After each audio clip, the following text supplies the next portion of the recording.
రతనాల శివగా మాట్లాడి ఆ రోజు అన్న నందమూరి తారక రామారావు గారి దగ్గర నుండి ఈరోజు చంద్రబాబు నాయుడు గారి వరకు కూడా తెలుగుదేశం పార్టీ కృతనిశ్చయంతో పనిచేసిన విషయం మీ అందరికీ తెలుసు. ఈరోజు రాయలసీమలో ఒక తెలుగు గంగ కానీ, ఒక గాలేరు నగరి కానీ, ఒక హంద్రి నివా కానీ ఇట్లా అనేకమైనటువంటి ప్రాజెక్టులు ఈరోజు మరి సాగునీరు త్రాగునీరు అందించడంలో పనిచేస్తున్నాయని అంటే ఇదంతా కూడా ఆ రోజు అన్న ఎన్టీఆర్ దగ్గర నుంచి చంద్రబాబు నాయుడు గారి వరకు చేసినటువంటి కృషి ఫలితం అనే విషయాన్ని కూడా సందర్భంగా తెలియజేస్తూ, అందులో ముఖ్యంగా ఏదైతే ఈరోజు మనం చూస్తూ ఉన్నాం హంద్రి నివా,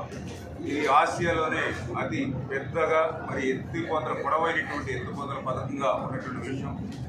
ఏదైతే ఫేజ్ 1లో మరి 3 రిజర్వాయర్స్, అదేవిధంగా ఫేజ్ 2లో 5 రిజర్వాయర్స్తో మరి పెద్ద ఎత్తున మెయిన్ కెనాల్, అదేవిధంగా బ్రాంచ్ కెనాల్స్, ఇంకా డిస్ట్రిబ్యూషన్ సిస్టమ్ తోటి మరి హంద్రి నివా ప్రాధాన్యత ప్రాముఖ్యతను గుర్తుపెట్టుకుని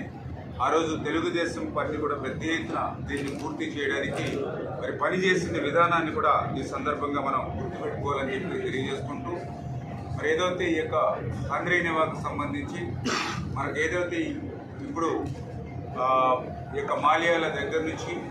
మరి ఏదైతే ఈ యొక్క రిజర్వాయర్ వరకు కూడా మరి 8 చోట్ల ఏదైతే ఎత్తిపోతలు ఏదైతే ఉన్నాయో మరి ప్రతి చోట కూడా మనం 3850 క్యూసిక్ల సామర్థ్యం కలిగినటువంటి పంప్స్ని ఆల్రెడీ ఒక్కొక్కటి 330 క్యూసిక్లతోటి మరి 12 పంపులతో సామర్థ్యంతో మనం ఈ యొక్క ఎత్తిపోతల ఈ మాల్యాల దగ్గరికి స్టార్ట్ అవుతున్న విషయం కూడా మనం చూస్తూ ఉన్నాం. కానీ దురదృష్టం ఏంటంటే మరి 3850 క్యూసెక్లకు సంబంధించిన సామర్థ్యంతో ఆ రోజు చంద్రబాబు నాయుడు గారు ఒక ప్రణాళిక తీసుకున్నాం. మరి గత 5 సంవత్సరాల వైఎస్ఆర్సీపీ ప్రభుత్వం మళ్ళీ ఈ యొక్క హంద్రి నివాని మరి దూరంగా పెట్టడం, హంద్రి నివా పనులన్నింటినీ కూడా మళ్ళీ వెనక్కిపోవడంతో మరి ఈరోజు అది కేవలం మరి ఏదైతే 1800 లేదా 1900 వరకు మాత్రమే తీసుకునేటువంటి పరిస్థితి వచ్చింది. అంటే ఈ హంద్రి నివా ద్వారా ఏదైతే ఈ యొక్క రాయలసీమకు సంబంధించి దగ్గర 4 ఉమ్మడి జిల్లాలు ఏవైతే ఉన్నాయో వీటికి ఒక 40 నుంచి 60 టీఎంసీల నీరు వరకు తీసుకునేటువంటి సౌకర్యం ఉన్నప్పటికీ కూడా గత వైఎస్ఆర్సీపీ ప్రభుత్వం చేసినటువంటి నిర్వాహకం వల్ల ఈరోజు చూస్తుంటే 25, 28, 30 టీఎంసీల నీరు మాత్రం ఉపయోగించుకునేటువంటి పరిస్థితి వచ్చింది. అంటే సగానికి సగం కూడా మరి ఈ యొక్క హంద్రి నివాని ఉపయోగించుకోలేనటువంటి పరిస్థితి వచ్చింది. ఏంటంటే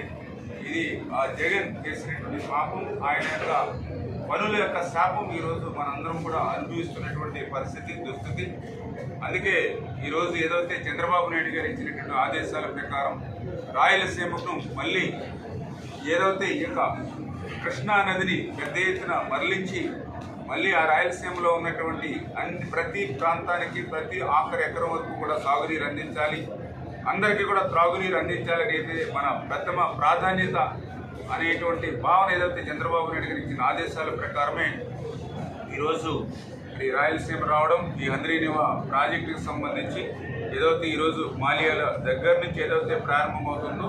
ఎక్కడి నుంచి దగ్గర 700 కిలోమీటర్లు ఏదైతే హంద్రి నివా ఉందో మరి ఈరోజు రేపు కూడా మరి ఈ యొక్క 4 జిల్లాలు కూడా ఏదైతే ఈరోజు కర్నూలు, అనంతపురం, సత్యసాయి, చిత్తూరు ఈ జిల్లాలన్నీ కూడా పర్యటన చేసుకుని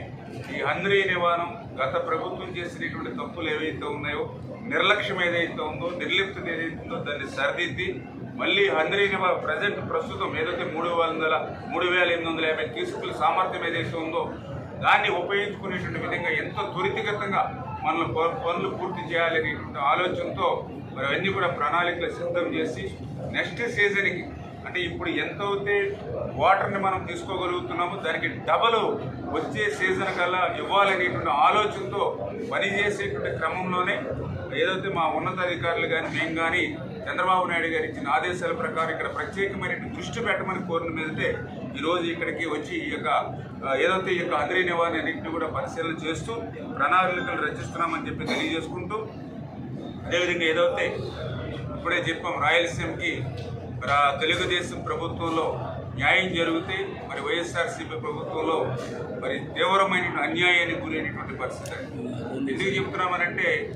ఆ రోజు మేము కూడా చూసాం, పర్టికులర్ ఇరిగేషన్